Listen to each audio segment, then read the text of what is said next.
We are going into 1927 here with one of the biggest films of the era, one that debuted in Berlin on January 10th and was released in the US a little later on March 14th, but it's Metropolis. We're set in a big city with a number of cattle-like workers marching to and from work. Meanwhile, up on top of the massive skyscrapers is the wealthy elite, who live a far more carefree lifestyle, and there's this garden where concubines await them. A school teacher named Maria brings a bunch of the workers' children up there to see how the other half lives, which appalls the rich freighter because how dare those filthies interrupt their good time. Freighter, who's the son of the city's master, is fascinated by her, though, and goes off in search of her. While down in the city, he sees a big explosion and has a hallucination about workers being fed to it and runs to tell his father what he witnessed. Not surprisingly, his father doesn't care, because even in the 20s, corporate CEOs were uncaring dicks. Freighter becomes disillusioned with his pops and decides to fight for the workers and goes to work in the city. We then meet an inventor named Rotwang, and he meets with Fredersen to discuss his dead love, Hel, who left Rotwang to marry the master. He tells her that she lives on in a robot form that he's created and plans to give her a human-like skin so no one can tell the difference between his robots and people.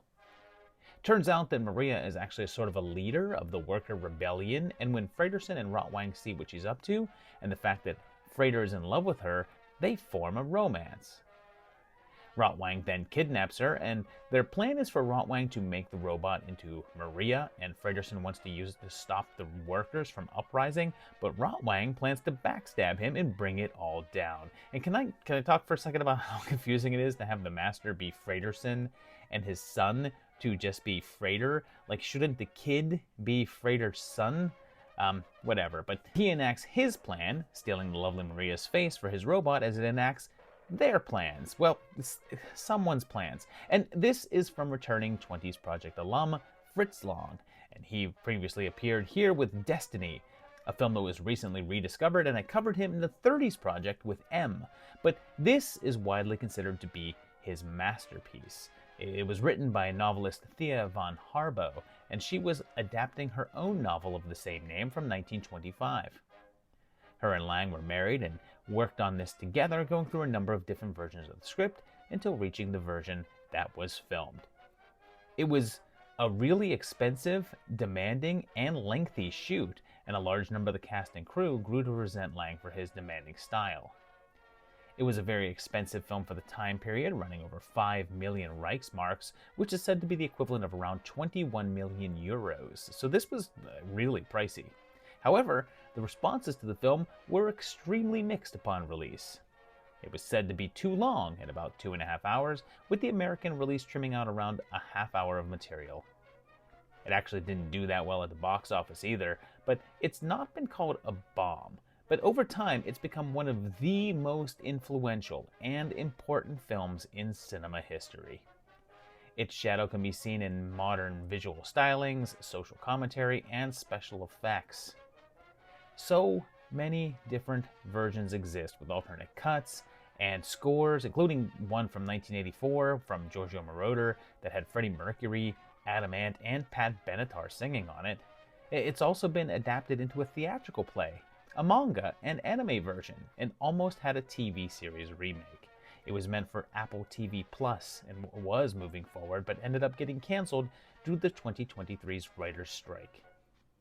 And what a masterpiece. This is so stunning to look at and a great story. It's a 4.5 from me. Like, this may have been my first silent movie, or at least the first that I remember, and it just stuck with me, and I still can't believe they pulled off a number of these shots. It's outstanding. Its horticultural significance is the same, since it's instantly recognizable in terms of Maria being one of the most famous robots in film, and its influence is vast, and the only reason I don't give it a 5 is that I don't think that many people have seen it as opposed to just being familiar with it. Should you watch it? Definitely. Oh, and Workers Unite!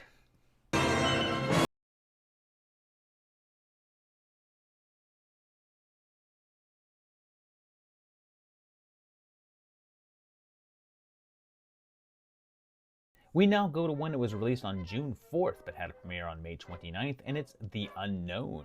So if you were the Scottish Willy Wonka, beware. And I feel like that joke is about 15 minutes too late.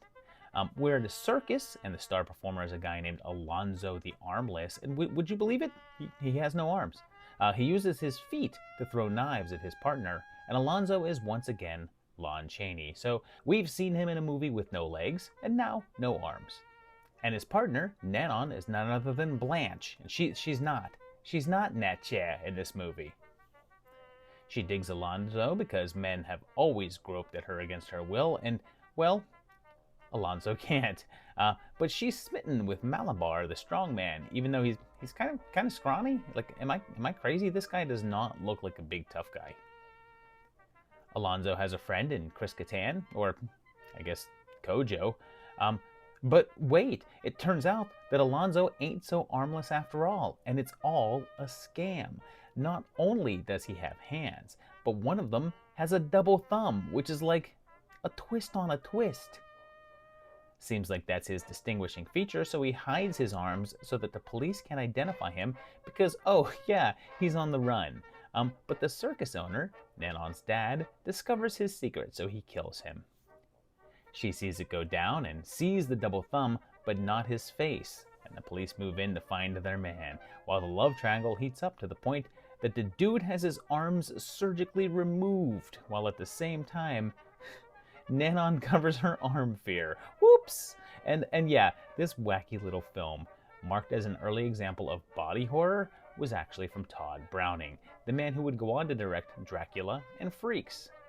It was originally meant to star Greta Garbo, but instead ended up casting Crawford, who was only 18 at the time, although possibly 21 depending upon the truth of her age.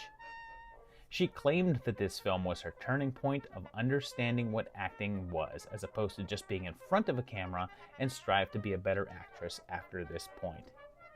Apparently, the story was based on an actual incident from Browning's past, as he traveled with the circus in his youth, leading to this film, and then later, Freaks. And there, a man evaded police by posing as one of the acrobats. It was a massive critical success and made a ton of money, earning $800,000 against a budget of $200,000. Unfortunately, it was then lost and was missing for decades. In 1968, they found a print, although it's thought that there are several scenes missing. Some of the scenes have been found, and there's now a new restoration that runs a little over an hour, as opposed to the 49-minute version that's been around. One thing that's interesting is that the character of Kojo simply disappears from the film, and in the original script was killed by Alonzo, although it seems like the scene was never actually shot.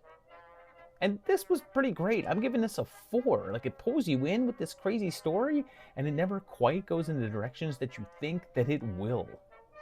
Its horror cultural significance is just a 2.5 though, because it's still, pardon the pun, a bit unknown, but it was a major role for Chaney, was a success at the time, and had early Crawford in it, but never really hit that mainstream acceptance. Should you watch it? Yeah, it's disarmingly enjoyable.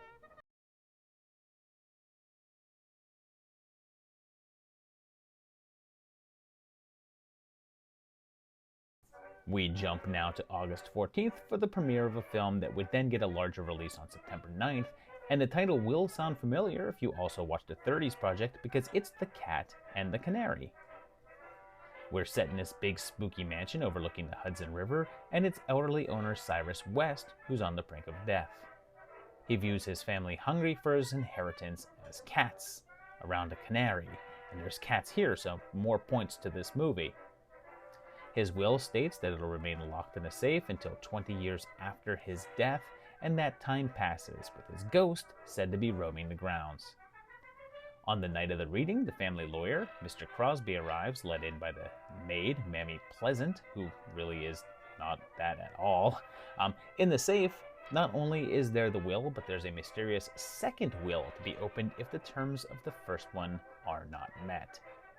Then, the family arrives, and they've read off the will, and most of the money is given to a distant relative named Annabelle. But there's a stipulation in there that says that the inheritor must remain sane, and if a physician would deem her not to be, then the money would go to another person named in that second will. But then, a man from a nearby mental institution comes in and says he's on the search for an escaped lunatic who was last seen entering the house, and he's known as the Cat. And it seems like he's on the prowl, snagging Mr. Crosby before he can say who the other heir is. Although no one quite believes Annabelle and thinks she may be as mad as old Mr. West. And this is from Paul Lenny, who we last saw back in 1924 with Waxworks. And he'd only make a few more movies after this, including one that we'll discuss later in this episode. Like the one I covered in the 30s, this was based on a play from 1922 with the same name by John Willard. It was a part of a run of old dark house films that were kicked off by a thriller from 1922 called One Exciting Night, and was produced by Carl Laemmle, then head of Universal. He really wanted to do a version of the play, although Willard was hesitant because he figured the film would ruin the ending of the play and no one would want to come to see it anymore. But he did it anyway, and Lenny was chosen as the director, as they were impressed by his German expressionistic films, although he brought a far more muted version of it here. It was a hit at the box office and was critically acclaimed, and it's considered the actual start of the spooky house horror movies, even if there were others before it, but this really established the formula that later films would adopt. It would go on to be done 5 more times, including the 1930 film The Cat Creeps and that 39 version with Bob Hope, which has become the most known take. And I'll give this one a 3.5.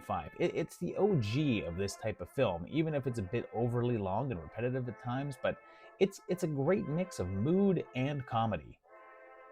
Its HCS is a 3 since it's a known title, the first take on a classic story, and is seen as the kickoff of an entire genre, although it's still not a widely seen film. Should you watch it? Yes, there's cats in it.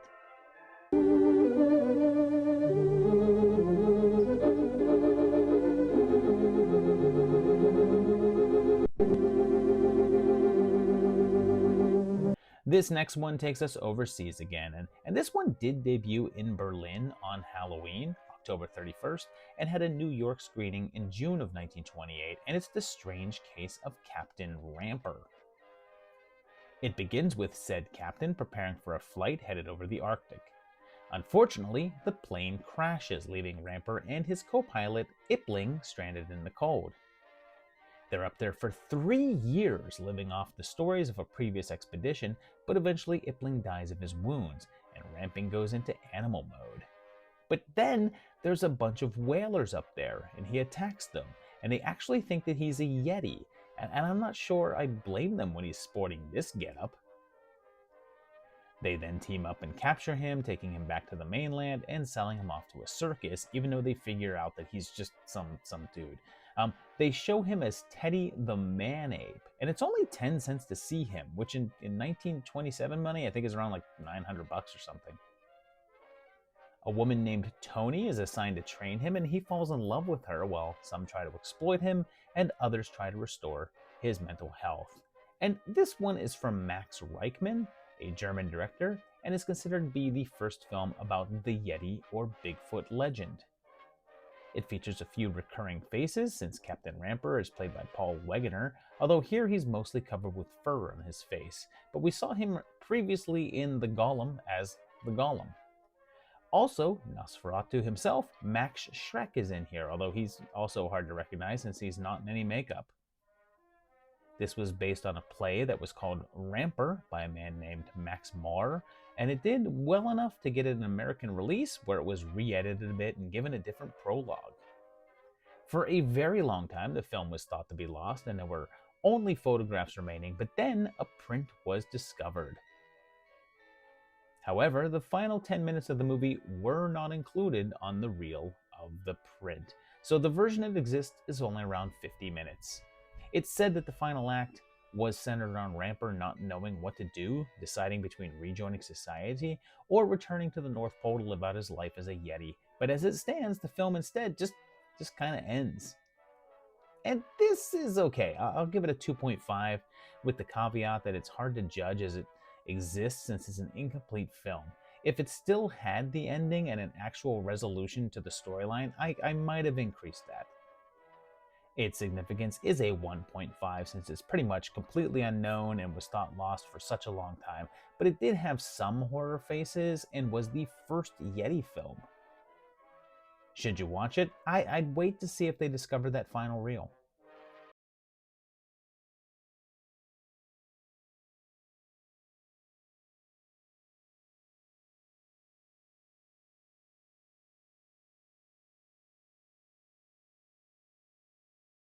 This next one debuted on November 5th and went a little wider on the 13th, but this was called The Gorilla. It was by Alfred Santel and was an adaptation of a play of that name that was written on a bet. The playwright, Ralph Spence, made a bet that he could write a play in only 3 days, and then the gorilla came out of it. It ended up being a nice success, and a film version was ordered not long afterwards, and would be done again in 1930 and 1939, and the 30 version is lost. This version was also lost for ages, but was recently discovered and restored. It was screened at a film festival in 2024, although it's not yet available for a wider audience, so possibly in the near future, this is one that can be revisited. Just a little later, on November 27th, there was a New York premiere for a film that would get a slightly wider release on December 11th, and it was The Wizard. This was based on yet another Gaston Leroux story, the man responsible for the Phantom of the Opera, and this one was from 1911 and called Bala-Oo. It's about an evil doctor who grafts a human face onto an ape and has it go out and kidnap people for him to torture and murder. It was by Richard Rawson, the director of the original 1932 version of Scarface, and that's your cue to say, I never knew that Scarface was a remake in the comments. When it was released, it wasn't well reviewed, although nothing was overly negative, but it then became a lost film, and no known prints exist. Another version was done, leaning heavier on the mystery elements, in 1942 called Dr. Renault's Secret. We round out 27 with The Big One, a film that was released on December 3rd, and it's the infamous London After Midnight. This is another one that was from Todd Browning, and another in which he collaborated with Lon Chaney. It was based on a short story called The Hypnotist, which was by Browning as well, although the script was adapted by Waldemar Young. It's about a man named Roger who is found dead, his death declared a suicide, and 5 years later, his mansion is now haunted by a strange figure in a beaver top hat with long hair and pointed teeth. He's joined by a slender woman wearing a dark gown, and their presence causes the locals some stress, but perhaps things aren't what they seem. One of the most noted parts of the film is Chaney's makeup, which has become an iconic look using small wire fittings that held his eyes open in a creepy fashion. It was a big hit in its day, even if it got mixed reviews, but in 1965, the last surviving known copy was destroyed in a fire in the MGM vaults, along with a number of other rare films. Because of this, it's become one of the most sought-after lost films in existence, or non-existence as it were, and it was remade by Browning with Bela Lugosi in the Chaney role in 1935 under the title Mark of the Vampire. And the look of the character has influenced a lot of villains, most famously the Babadook. There's been several attempts to reconstruct the film using stills and recreations, and even an audio version based on the original script. Let's move into 1928 now, and this next entry is one that's not lost, and it was released on January 25th in Germany, and did get a US run sometime in May, and it's Al-Ran, or A Daughter of Destiny. It opens on a professor giving a lecture, and it's Paul Wegener again, who we just saw in Captain Ramper, but he's more recognizable here. He hands out tiny bunnies to everyone, so bonus to him, and he's discussing an experiment in which he plans to create a human that would not have any genetic traits of their parents. He intends to use mandrake, a type of herb, to impregnate a woman he considers to be of low social status. They perform the experiment on a prostitute, and a child is conceived, and they name her Al-Ran. The professor adopts her and finds out that she's troubled, so he sends her off to a convent, but even there, she's sneaking around with boys and pulling pranks. Eventually, she asks her boyfriend to steal money so that they can elope, and they take off on a train where she catches the eye of a circus troupe and becomes a magician's assistant. There, she continues to act out and flirt with any man that she comes into contact with, but eventually, the professor catches up to her in an effort to rein in his creation. And this is another from Germany, and it's directed by Enrique Galeen. And he had a pretty storied past because he was the writer of Nosferatu and the co-director of The Golem. So he's been involved with a few films that we've covered, but this is the first time for directing solo. And I know that I mentioned Wegener, but Alran is actually Bridget Helm, who we just saw as Maria in Metropolis. The story here is based on a novel from 1911. It was also called Alran, which is German for Mandrake actually, and was written by Hans Heinz Ewers. And it was based on a myth from the Middle Ages about a human-shaped mandrake root. Weird note about Ewers is that he became involved with the Nazis in the early 30s and liked a portion of their policies and their love of country, but disagreed with their anti-Semitism. And combined with the fact that he was gay and in the closet, he was soon ousted from the party, and his works were banned in Germany because who would have thought that the leopards would eat his face? The movie did quite well with the critics, who praised Helm and Wegener, and quite a bit has been made about the overt sexuality in the film and the low-key eroticism present within. There was a remake in 1929, this time by Richard Oswald, and this time with sound. And I like this, but it's a touch slow, so I'll go with a 3. There's just too much in the middle act that's somewhat unnecessary to the main story drive that brings it down. Its significance is just a 1 since it's very little known and not much spoken of except to talk about Helm or Wegener. Should you watch it? Yeah, I'd give it a go. It's interesting for its early sauciness.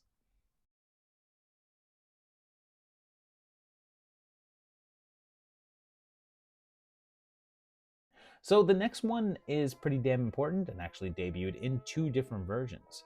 First on September 6th and then October 20th, and it's The Terror. The 2 different versions were important since the earlier version was in sound, with the October one being silent. And yes, that's right, this is officially the first all-talking horror film, the second sound film released from Warner Brothers, and was based on a play of the same name from 1927.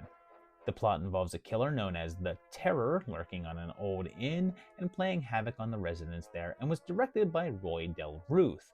And he'd been in the game since 1915, but it's the first time that we're seeing him. But he's the man who would go on to make The Maltese Falcon and wouldn't return to anything horror related until the 1950s. It got some fairly negative reviews at the time, with one critic saying that it was so bad that it was almost suicidal. However, it did make quite a bit of money, earning around $1.5 million while costing only $163,000.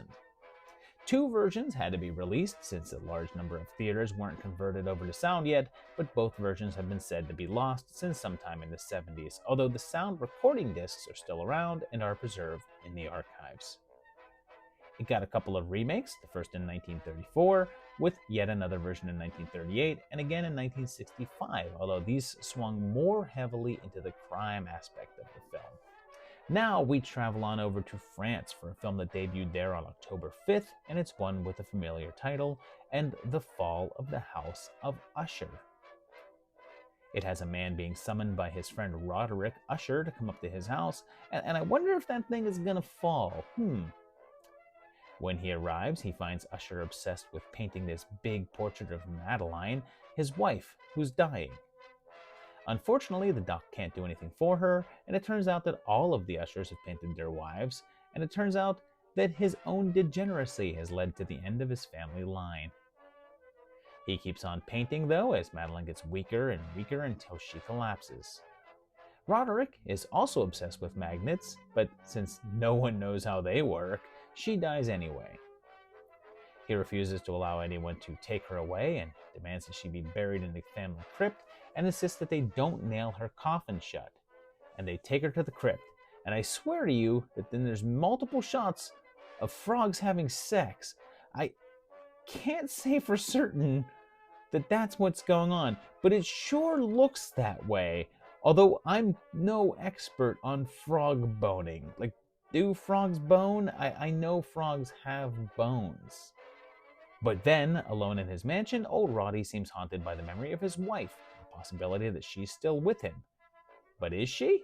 And Yes, this is an adaptation of the classic Edgar Allan Poe story called Fall of the House of Usher from 1939, which means this story was already close to 100 years old when they made this.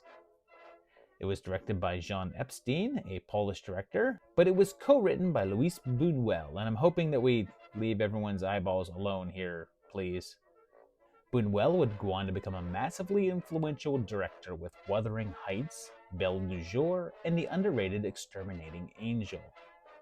This was only his second film credit, with his first also being a collaboration with Epstein, but as they had a falling out during this film, Buñuel left and went on to his own works. Its biggest change is switching the relationship between Roderick and Madeline, since in the Poe story they're brother and sister, as opposed to husband and wife here. It was massively acclaimed and earned quite a bit of praise at the time, but also as time went on, with it being cheered for its experimental and yet accessible storytelling. And this is a mood. I'm giving it a 4. This movie pretty much captures what reading Poe feels like. It's dreamy, dark aesthetic, and the shadows, like all the shadows. It's so pretty, and you get pulled right in. Its significance is a 3.5 since it's a really renowned take on a renowned story, although it's not one that reached a massive mainstream success outside of a film lover's world. Should you watch it? Yes, and spoiler alert, the house falls.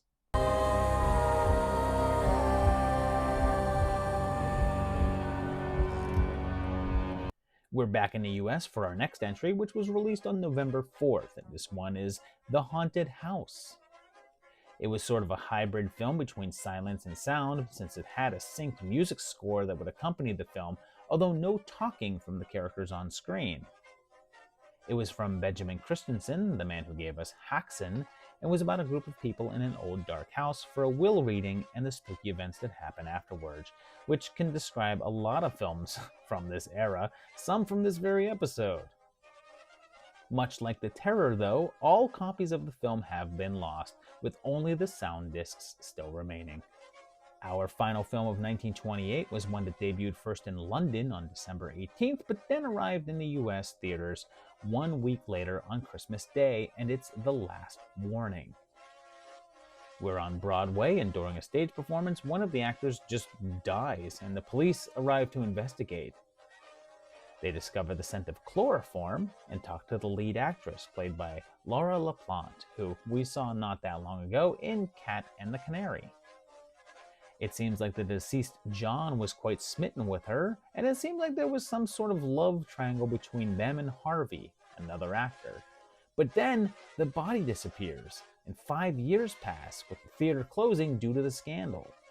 But the play's producer, Arthur, decides to try to solve the mystery in a wild way by doing the play again with the original cast and reenacting the murder. Everyone arrives and spooky stuff starts to happen, including a telegram that serves as some sort of a last warning.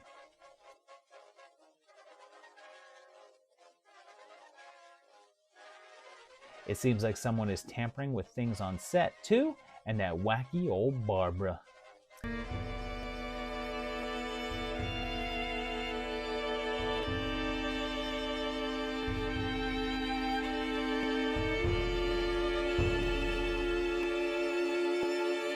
Things escalate and signs point to Doris being involved in the shenanigans. But it also seems like someone else is there too. Someone who looks suspiciously like John Woodford. And this one's interesting. It's another from Paul Lenny, and we just talked about him with Cat and the Canary, and after that one was a big success, Universal hired him for this, hoping that it would also do well. It was based on a play from 1922, and here's the weird part. This was partially a sound film. Originally, it had sequences with a few minutes worth of dialogue and talking, and like The Terror, was released both with and without sound to accommodate theaters without audio. However, over time, the version of the film with sound is now lost, and only the silent version remains. It had reviews that were all over the place, and some even criticized the sound, saying it actually detracted from the overall film, but there was also some lambasting of the all-over-the-place storyline. It seems as if it did quite well, although there would be no follow-up successes for Lenny, as he died of blood poisoning just a few months later in the middle of 1929. And this is pretty fun. I'll go with a 3. I like the whole play aspect of it, but the story does go all over the place and it never truly clicks with the direction. Its HCS is a 1.5 since it's not much well known, doesn't really have any known names with it, and didn't have the impact that other films with a similar tone did. Should you watch it? You should, and that's not your final warning.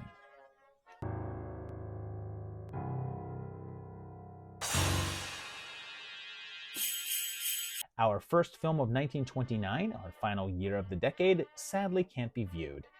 It debuted on January 27th in the US in a silent version and on February 17th with sound, and it's 7 Footprints to Satan. This is another one from Haxan and the Haunted House director Benjamin Christensen, and it was an adaptation of a book, and also had several sequences with dialogue and talk sequences. It was actually a flop and was poorly reviewed, and the author of the original book it was based on blamed the film for ruining further book sales. It's not lost, but the only version that remains is one referred to as the International Sound version, although the sound discs no longer exist. The surviving version is stored at the Cineteca Italiana and is currently not available to view. The next one is another from Germany and arrived on February 7th in Berlin, and it's Somnambul, otherwise known as The Somnambulist. It was by German director Adolf Trotz and features an actual clairvoyant, person claiming to be an actual clairvoyant, and is another one that is now lost. This next one is an American film, but it first premiered in Austria on April 19th and got its American run a little later in October 13th, and it's The Last Performance. We kick things off at a circus, and nearby there's a popular magician named Eric the Great, and he's Conrad Veidt, whose name I am definitely pronouncing correctly, but if not, make sure to tell me in the comments. We get to see him do a couple of tricks on stage, and one is an act of hypnotism. He's smitten with his young assistant, and she's played by Mary Philbin, who you might recognize from the 1925 Phantom of the Opera, where she was Christine, and this was one of her final roles. She never reached a level of stardom that her success in Phantom would indicate, and she left Hollywood in 1930 and became a recluse, not making a public appearance until 1988.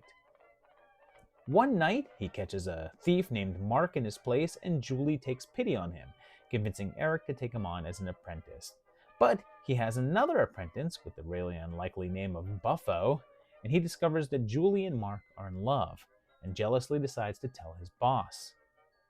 Things then take a pretty drastic turn when a trick goes wrong and Buffo is killed, and fingers start pointing at Mark. But who's to blame? This one is from Pal Fejos, whose name I'm definitely pronouncing correctly. If not, make sure to tell me in the comments. And he was a Hungarian director, and this was his second American film after A Romance Story in 1927.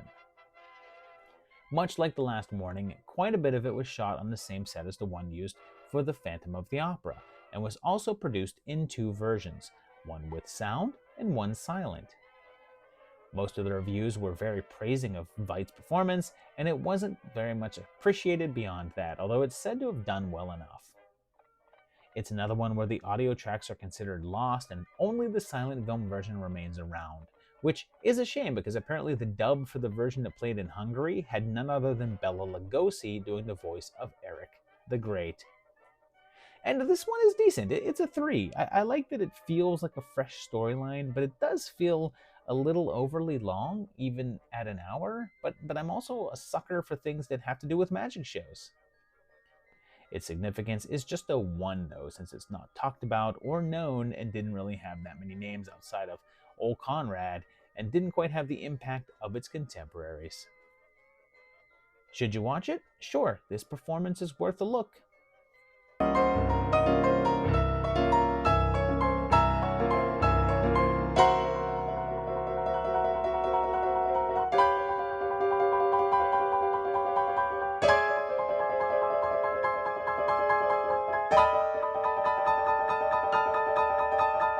Our next entry arrived on April 28th, and it's yet another one from Benjamin Christensen.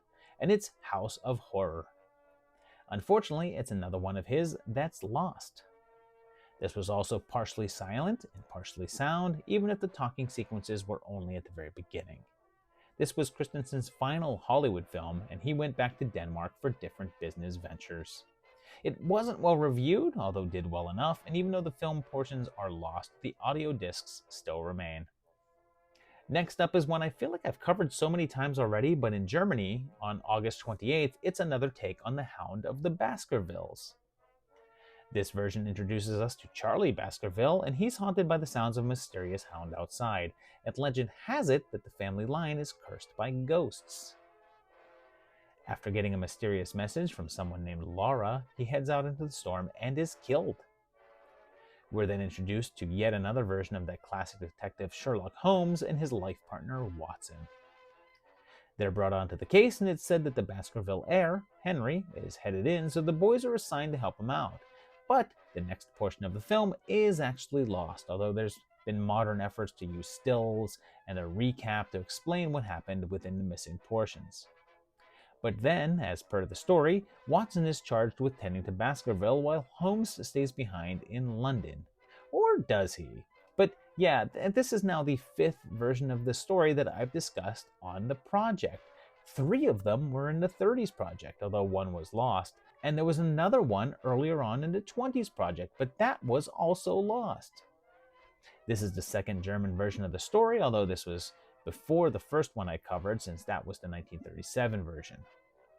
This particular one was by Richard Oswald again, the same man who did Al-Ran, and was unusual in that it used a mostly international cast instead of Germans. Carlisle Beckwell, who was Holmes, was American, and there was also British, Russian, and Italian actors as well. This was actually Oswald's second take on the tale, since he had already done a version back in 1914 in serial form, and this one was heavily praised by critics, but a box office bomb. And even though there were a number of Holmes adaptations in Germany before this one, there wouldn't be another until that 1937 Hound. But then, this one was lost, and even though it was said that there may be a print that existed in the Russian film archive, it appears as if there's no information about that in decades. However, in 2009 in Poland, someone found an incomplete 35mm nitrate print of the film, although it was missing the 2nd and 3rd reels. The film was then restored, and they used a draft of the shooting script to make that missing bridge portion along with the various stills. And I'll go with a 3 here, and I'll say that it's not my favorite go at this story. It's a bit slower and less interesting than the others, but it is really good looking. The number of cool atmospheric shots here are what it's all about. Its significance is just a 1.5, since it is a classic story and the earliest version of it that we can watch, but it's not one of the more well-known ones. Should you watch it? Yes, that's Elementary.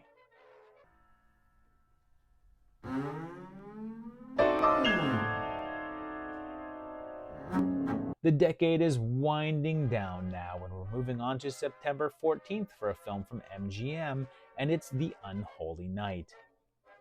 It begins, and shock of shocks, we have sound, making this the first horror-oriented flick with audio that we can still watch.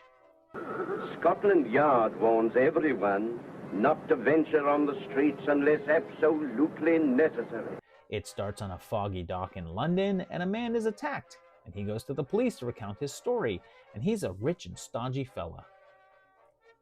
He's told that 5 men were all killed that day, all strangled like was attempted with him, but it turns out that all the dead men were members of his old regiment from the Indian War. An inspector comes with him back to his house, which he claims is haunted by a green ghost, which was the film's working title. I never scream unless a fella gets gay with me. They decide to invite the remaining members of the squad to come to Mr. Montague's mansion in order to try to figure out what's going on, and everyone arrives ready to party with flaming drinks and all, because these guys know how to have a good time. There's some intrigue, including a fake psychic and a quick appearance by Boris Karloff in an uncredited role, and it's the first horror film in which we can hear his voice. But as the night goes on, the crew comes apart as they try to unravel the mystery, And this was directed by Lionel Barrymore, older brother of John Barrymore, and most people knew him as an actor, but he did a little bit of directing as well. He got himself an Oscar, but not for directing, but acting, and in a film called Free Soul that came out in 1931, shortly after this. He's shown up on the project a few times, like back in The Bells, but he showed up in the 30s project more with things like Mark of the Vampire and The Devil Doll, and of course is mostly noted for playing Mr. Potter in It's a Wonderful Life. It was based on a short story called The Green Ghost by Ben Hecht, and it was originally going to be directed by Rupert Julian, the director of The Phantom of the Opera.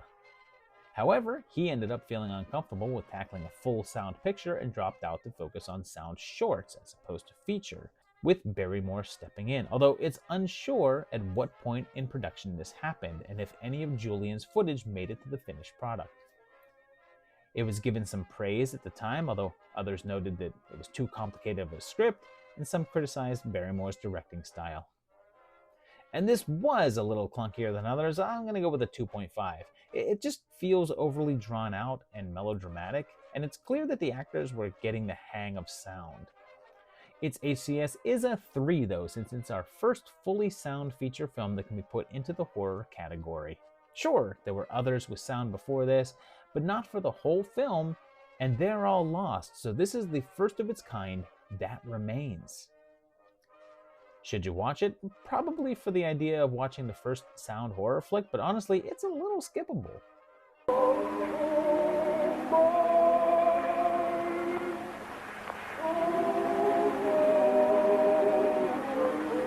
Okay, we made it.